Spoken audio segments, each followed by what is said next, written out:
साथियों नमस्कार, कैसे हैं आप सभी। आशा करता हूँ आप सभी लोग अच्छे होंगे। जीके से एक और उपयोगी क्लास जिसमें आप लोगों को टॉप मोस्ट 30 क्वेश्चन कवर कराने वाला हूँ, जो कि आपके एग्ज़ाम के लिए बहुत ही ज़्यादा खास हैं। सबसे पहला सवाल देखिए, पृथ्वी पर दिन और रात क्यों होते हैं, किसके कारण होते हैं। तो याद रखिएगा, पृथ्वी पर जो दिन रात होते हैं वो घूर्णन गति के कारण अर्थात दैनिक गति के कारण होते हैं, इसलिए ए विकल्प बिल्कुल सही हो जाएगा। अगले सवाल की तरफ बढ़ते हैं। सबसे बड़ा ग्रह कौन सा है। सबसे बड़ा ग्रह आकार के हिसाब से देखें तो बृहस्पति है, याद रखना। बृहस्पति पीला ग्रह है, पृथ्वी नीला ग्रह है, याद रखना। सबसे ठंडा जो ग्रह होता है वो यूरेनस होता है। शुक्र ग्रह को सबसे चमकीला, पृथ्वी की बहन, भोर का तारा, शाम का तारा, जुड़वा ग्रह भी कहा जाता है। आगे बढ़ते हैं। सबसे छोटा ग्रह कौन सा है, जो मात्र 88 दिन में ही सूर्य की परिक्रमा कर देता है। नाम है बुध ग्रह। आगे बढ़िए। अगला सवाल है, अगुल हास धारा किस महासागर में बनती है। तो अगुल हास धारा जो बनती है हिंद महासागर में बनती है। विकल्प आप लोग भी सही कर देंगे। अगला सवाल करेंगे, पृथ्वी का सबसे भीतरी वाला जो भाग होता है जिसे क्रोड कहते हैं, ये किसका बनता है। तो क्रोड जो होता है वो लोहे और निकेल का बनता है। विकल्प डी राइट है।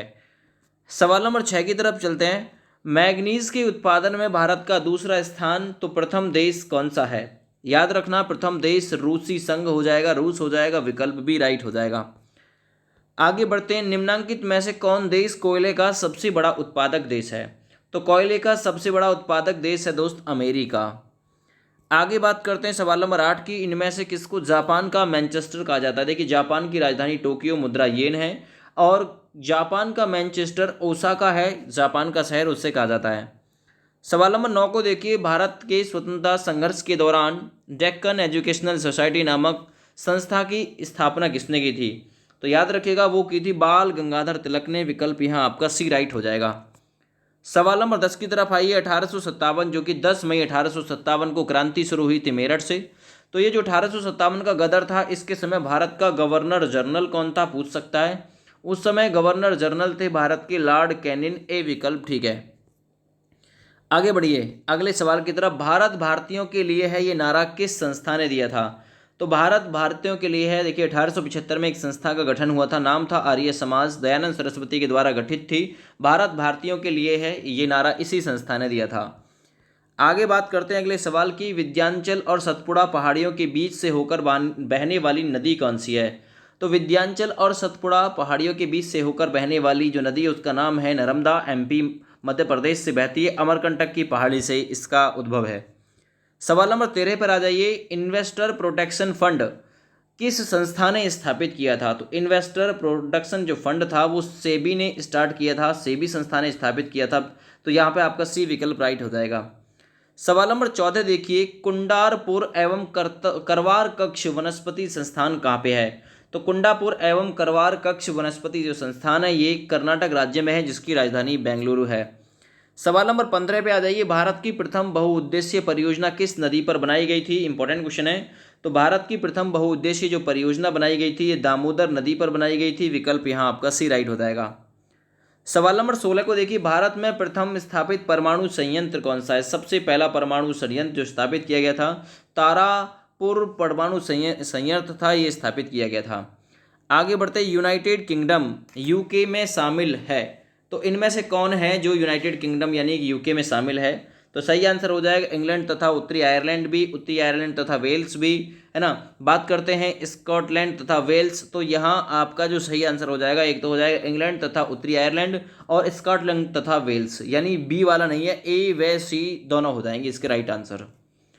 सवाल नंबर 18 देखिए। 18 नंबर है, आगरा शहर को किसके द्वारा बसाया गया था। सिकंदर लोदी के द्वारा बसाया गया था आगरा शहर को 1526। आगे बात करते हैं। राष्ट्रीय प्रतीक के निचले भाग में उत्कीर्ण सत्यमेव जयते कहाँ से लिया गया। इंपॉर्टेंट क्वेश्चन है। सत्यमेव जयते को मुंडक उपनिषद से लिया गया, सही आंसर हो जाएगा। सवाल नंबर 20 देखिए। अशोक के शिलालेखों की जो लिपि थी वो कौन सी थी। तो जो अशोक के शिलालेख थे इनकी लिपि को मतलब पढ़ने में 1837 में जेम्स प्रीसेप ने सफलता हासिल की थी और ब्राह्मी लिपि थी। सही आंसर है बी ऑप्शन। सवाल नंबर 21 देखिए, बिहू निम्नलिखित में से किस लोकप्रिय राज्य का उत्सव है? तो बिहू जो नृत्य है ये असम का है, असम का बिहू, ऑप्शन नंबर ए ठीक है। आगे बात करते हैं सवाल नंबर 22 की, विवेकानंद रॉक मेमोरियल कहाँ पे है? तो विवेकानंद रॉक मेमोरियल दोस्त ये तमिलनाडु में है, जिसकी राजधानी चेन्नई है, विकल्प डी सही है। और ये भारत का सबसे दक्षिणतम राज्य है। आगे, महात्मा गांधी को राष्ट्रपिता के रूप में सबसे पहले किसने संबोधित किया था? तो महात्मा गांधी को राष्ट्रपिता कहा था सुभाष चंद्र बोस जी ने, विकल्प ए हो जाएगा राइट। आगे बढ़ते हैं, प्रथम गोलमेज सम्मेलन कहाँ पे हुआ था? देखिए 1930 में हुआ था प्रथम, दूसरा 1931 में और तीसरा हुआ था 1932 में। तीनों गोलमेज सम्मेलनों में बी आर अम्बेडकर ने भाग लिया था, महात्मा गांधी ने केवल दूसरे सम्मेलन में भाग लिया था। तो सही आंसर हो जाएगा प्रथम गोलमेज सम्मेलन, यह हुआ था इंग्लैंड की राजधानी लंदन में। आगे बात करते हैं अगले सवाल की, देश का लौह पुरुष किसे कहा जाता है? सवाल नंबर 25 है।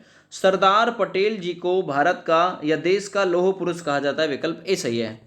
सवाल नंबर 26 देखिए, महात्मा गांधी जी को अर्धनग्न फकीर किसने कहा था? पूछ सकता है। महात्मा गांधी जी को विंस्टन चर्चिल ने अर्धनग्न फकीर कहा था, विकल्प सी कर दो राइट। सवाल नंबर 27 देखिए, महात्मा गांधी निम्नलिखित में से किन से अधिक प्रभावित थे?